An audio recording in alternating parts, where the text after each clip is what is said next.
Please, thank you very much. Tôi सारी कर मकदम करना चाहिए आई उसे स्नातक करके वो उनके स्पेन स्नातक कर खास कर टेलीविजन तो फिल्म अलावा परवेज मसूदी थिएटर का ज़बरदस्त बकर जॉइन टू थिएटर लिहाजा वैसे मैं थिएटर का परमानेंट मेंबर। मेरा नाम मुश्ताक है, मुश्ताक अली अहमद ख़ान। परवेज़ मसूदी सबसे पहले मेरे हमसाया रहे हैं जवाहर नगर में, और थिएटर से उनका ताल्लुक़ था, टेलीविज़न से था। एक बड़ी ख़ास बात आपको बताना चाहूँगा कि सन 75 था या 76 था जब उनको बॉम्बे, आजकल मुंबई कहते हैं, उसमें एक बड़ा ज़बरदस्त ब्रेक मिला था एहसास फिल्म का। और हम अपने मोहल्ले में ही एक अखबार वाला था, तो उसके पास एक न्यूज़पेपर आता था, फिल्मी न्यूज़पेपर फ्रॉम बॉम्बे।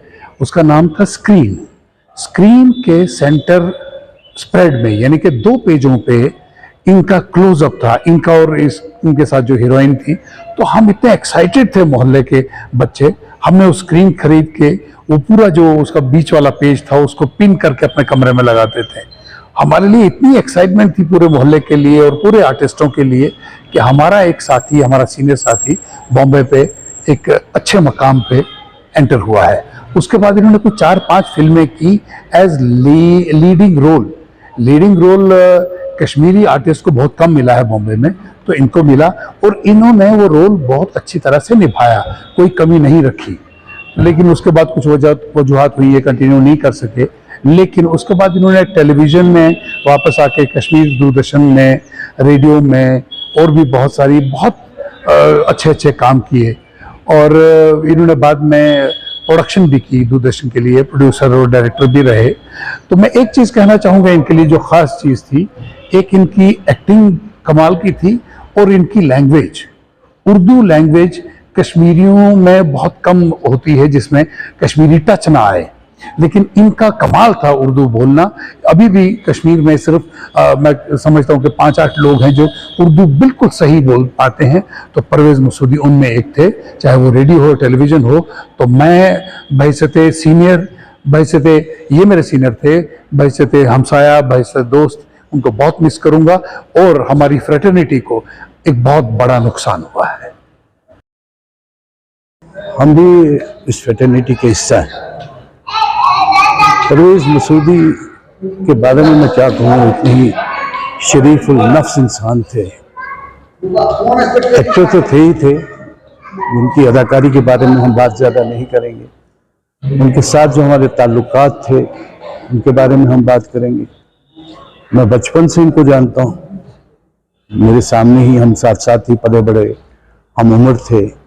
मेरे सामने ही यहाँ से बॉम्बे के लिए निकले जब इनको जाना था वहाँ एहसास फिल्म के शूट के लिए।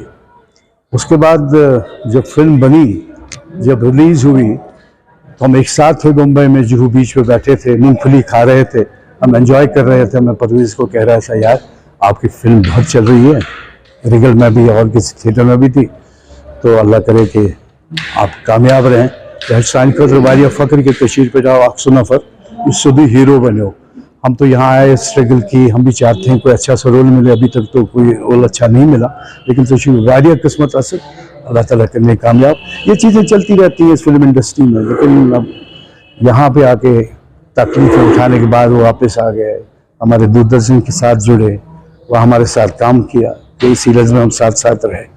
बहुत ही अच्छे अदाकार भी थे, बहुत अच्छे इंसान भी थे। मैं ज़्यादा कुछ नहीं कह सकता। अल्लाह उन्हें जन्नतुल फिरदौस अता करे। शुक्रिया। परवेज़ मसूदी से मेरी मुलाकात अक्टूबर-नवंबर 1983 में हुई थी, जब मैं आफ्ताब में काम करता था। तो मैं ख्वाजा सनाउल्लाह भट्ट मरहूम ने कहा था कि उनसे इंटरव्यू करें, क्योंकि उन दिनों उनकी फिल्म एहसास के बड़े चर्चे थे, क्योंकि उसका बैनर बहुत ज़बरदस्त था। शोले के बाद जिन्होंने वो फिल्म बनाई थी GPCP, वही बैनर उनको मिला था तो फिल्म एहसास में, और काम बहुत था। वो फिल्म सुपरहिट हुई थी, उसके बाद ये छा गए थे।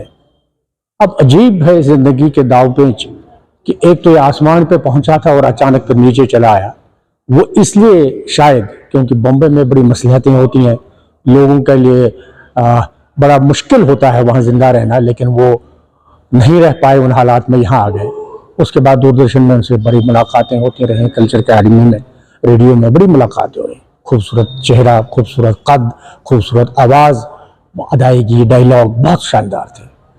और कल ये जो हादसा हुआ, ये हादसा ही है, लेकिन चूंकि मौत का एक दिन मुअय्यन है, इसका पता नहीं चलता किसी को कि अचानक वो हमसे चले गए। इधर हम अभी खेमे को उठा ही रहे थे जाहिद मंजूर साहब के, तो उस वक्त में ये हो गया।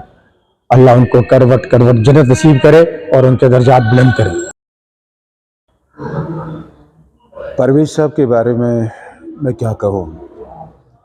परवेज साहब हमारे जम्मू कश्मीर से पहले बड़े पर्दे के हीरो 80s में रहे हैं और अपनी सलाहियतों की वजह से और अपनी डेडिकेशन की वजह से उन्होंने कई फिल्में की, लेकिन बदकिस्मती से किस्मत ने एक ऐसा खेल खेला उनके साथ, उसे वापस आना पड़ा।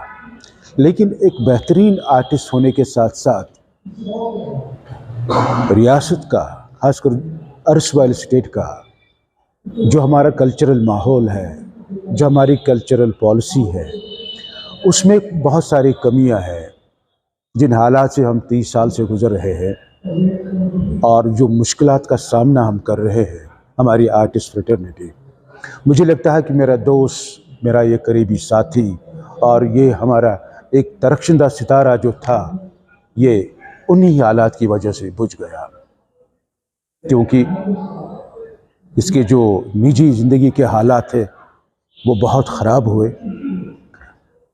बस मेरी यही गुजारिश है यहाँ से, इस मीडिया के ज़रिए अपने जो हमारे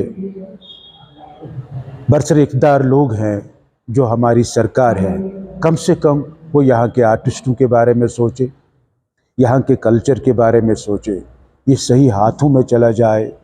यहाँ के आर्टिस्ट पिछले कई 10 साल से ऐसे हालात से जूझ रहे हैं क्योंकि उनके लिए हर एक दरवाज़ा बंद हुआ, उनके टेलीविज़न के लिए टेलीविज़न बंद हुआ, हमारे पास एक चैनल था वो बंद हुआ, हमारे जितने भी कल्चरल इदारे हैं वो बंद हुए हैं।